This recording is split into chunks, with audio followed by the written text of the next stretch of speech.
The distinguished gentleman from the great province of Tarlac and Rizal, Senator Rodante Marcoleta, wishes to interpolate the distinguished gentleman from San Juan, our Sen. President Pro Temp. I move that they be recognized, Mr. President. Senator Rodante Marcoleta is recognized. Thank you, Mr. President. I know my friend will yield to a few clarificatory questions by way of interpellation. How did you know that I will yield?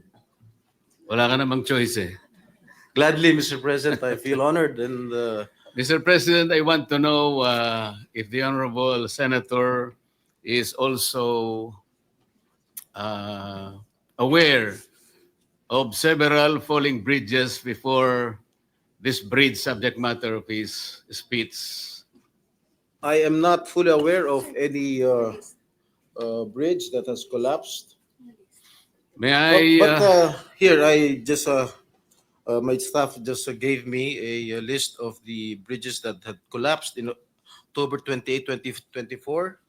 The Magapi Bridge in Balete, Batangas collapsed allegedly due to strong flood currents and the large number of uprooted trees carried by the water during Typhoon Christine.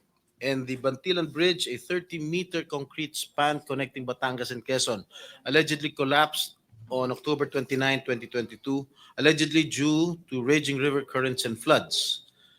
And the Carlos Romulo Bridge in Bayambang, Pangasinan collapsed on October 20, 2022. The collapse was allegedly caused by two overloaded dump trucks that exceeded the bridge weight capacity.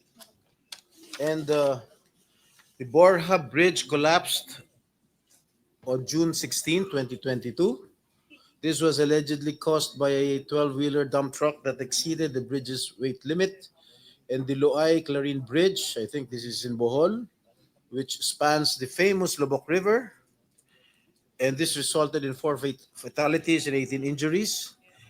And the bridge under construction in Colafu, Magsaysay, Marilog District, Davao City, collapsed on February 18, 2022, while workers were filling its floor with fresh concrete.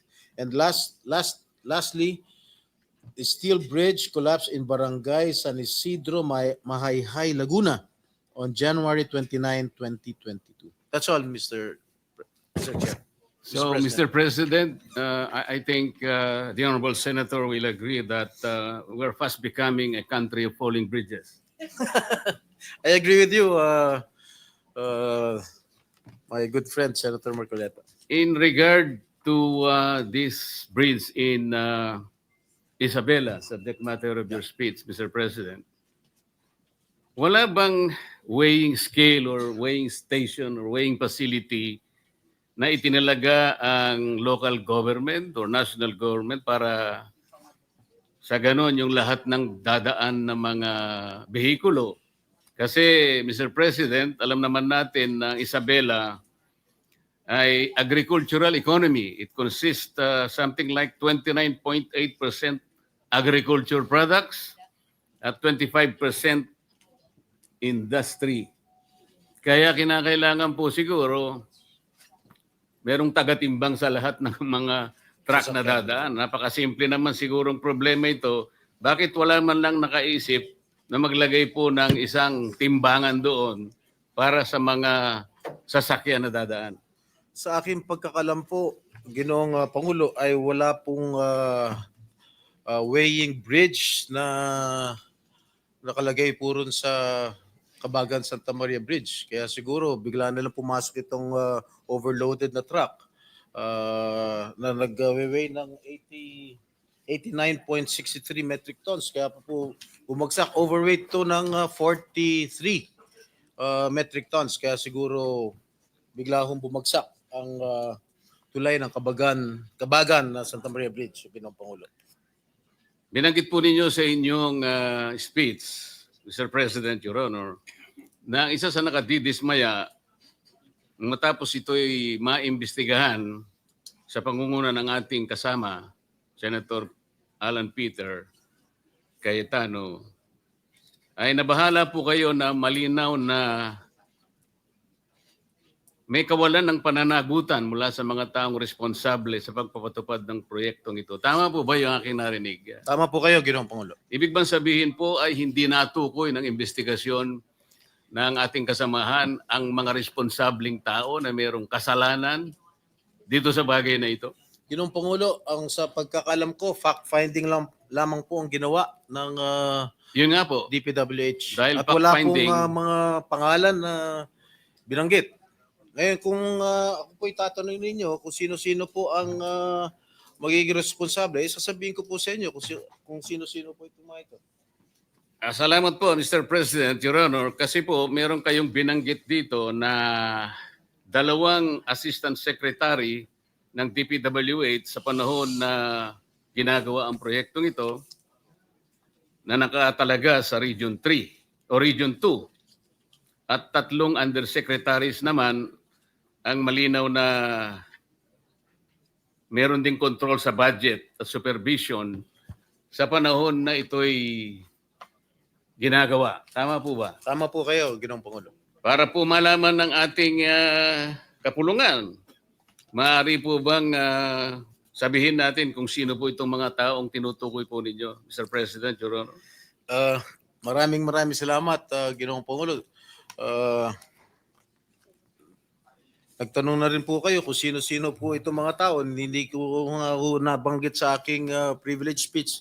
Subalit nagtanong po kayo, mapipilitan ko pong ibulgar kung sino-sino po itong mga taong responsable sa pagbagsak nitong sa pag-collapse nitong tulay sa Kabagan, Santa Maria. Unang-una, si Assistant Secretary for Regional Operations in Luzon, Loretta Malaluan. She succeeded Neri Bueno, now Asik Bueno, as Regional Office Region 2 Director. The time when the bridge project was already facing structural problems. Siya ang nagrekomenda noong January 2021 na pondohan ang retrofitting na nagkakalaga ng 233.5 million o yung pagsasagawa ng epoxy crack repairs. In March 2022, she formally requested that the project be reclassified from a replacement to a retrofitting strengthening project given the persistent structural issues. Pangalawa po, Ginoong Pangulo, Assistant Secretary for Regional Operations in Visayas and Mindanao, Neri D. Bueno. Siya po, as then Regional Office 2 Director, Engineer Bueno was involved in the implementation of Phase 1 and Phase 2 of this project. In 2018, then Project Engineer Felipe Lingan began reporting early signs of possible bridge failure. Noong pa lang 2018, nakitaan na nitong si Mr. Lingan na medyo malapit na magkolapso o may failure, early signs of bridge failure. These warnings were either not acted upon or were not sufficiently addressed under Bueno's leadership, which became a notable concern in later investigations. Ginoong Pangulo, yung 3 pong nabanggit kong undersecretaries, napapangalanan ko rin ngayon. Ito po hanggang ngayon ay nanunungkulan pa rin bilang undersecretary ng DPWH. Unang-una, Undersecretary for Regional Operations in Luzon, Ginoong Eugenio Pipo Jr., siya po ang nangasiwa ng construction ng tulay nang sinimula ng pagpapagawa nito noong 2014 bilang NOI Assistant Secretary for Operations. It was under his watch that the early stages of construction proceeded even when structural issues began to surface. And in June 2018, the DPWH engineers identified critical defects after the concrete slab was poured at span 8. Masyado na technical to. Among the most alarming were sheared bolts and shifting columns, clear indicators of serious design and construction flaws. Yet, despite these warnings, construction continued with no decisive intervention from Pipo's office. His failure to halt the project or escalate the issue for re-evaluation allowed the risks to persist unaddressed. Pangalawa, Pangalawang Undersecretary for Regional Operations in Visayas and Mindanao, Ginoong Ador G. Canlas.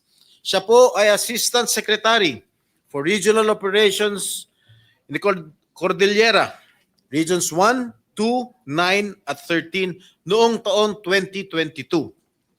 Retrofitting began in 2023 with 285 million allocated for structural strengthening. The engineering designs were completed and submitted, and multiple iterations of the as-staked plans were prepared by DPWH Region 2. And during this phase, Undersecretary for Technical Services Ador Canlas became directly involved.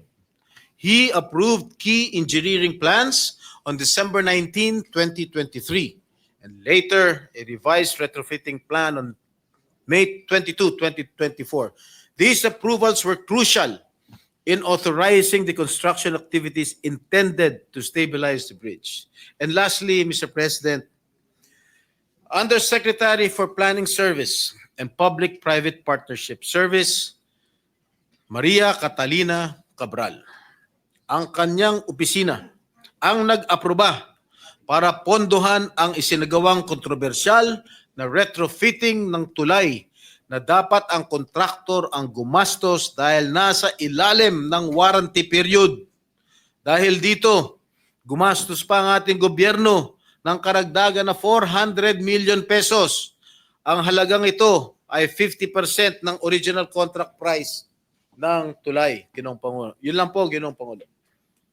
Mr. President, tatlong undersecretaries, ibig bang sabihin nito, may basbas ito sa kanilang secretary, Mr. President? Well, that sa aking palagay, command responsibility po yan. Hindi naman po kikilos itong mga undersecretary kung wala hong basbas ang namumuno. Sinabi po niyo rito, Mr. President, Your Honor, na ang mga taong binanggit ninyo ay nabigyan pa ng karagdagang trabaho. Ano pong mga karagdagang trabaho ang naibigay pa, Mr. President, Your Honor?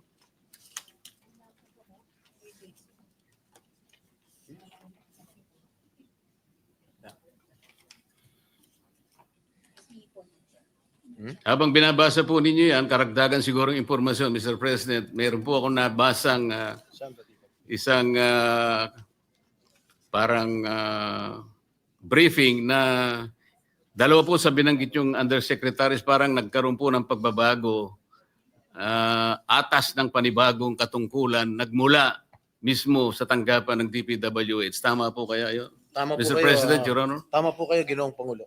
Nasaan? At binanggit din po ninyo sa inyong speech, Mr. President, Your Honor, na tila kayo'y nagsususpetsa at maring sila pinatutungkulan ng Pangulo nung sinabi niyang mahiya naman kayo. Ano po ang pinagbabatayan niyo rito? Malamang itong sinasabi ng ating Pangulo na pinatutungkulan ng ating Pangulo na mahiya naman kayo. Palagay ko, ito po yung mga opisyalis ng DPWH na kasangkot o kasabwat sa pagpapatayo nitong collapsed bridge nito sa Isabela. Siguro po ang mas tamang isipin natin, ilan lang siguro sila sa pinatamaan ng Pangulo. Kasi Malamang nung po. sabihin ng Pangulo po ito, Mr. President, nakaharap po siya sa Kongreso eh. Napakarami pong contractor doon eh. Kayo po nakakaalam nun dahil kayo po nanggaling sa House of Hindi Representatives. po, tinatanong ko Ginoong po Pangulo. kayo kung kayo isang ayon na maaring mas marami ang pinatutungkulo ng Pangulo. At hindi lamang po bagsakan ng tulay ang pinag-uusapan doon.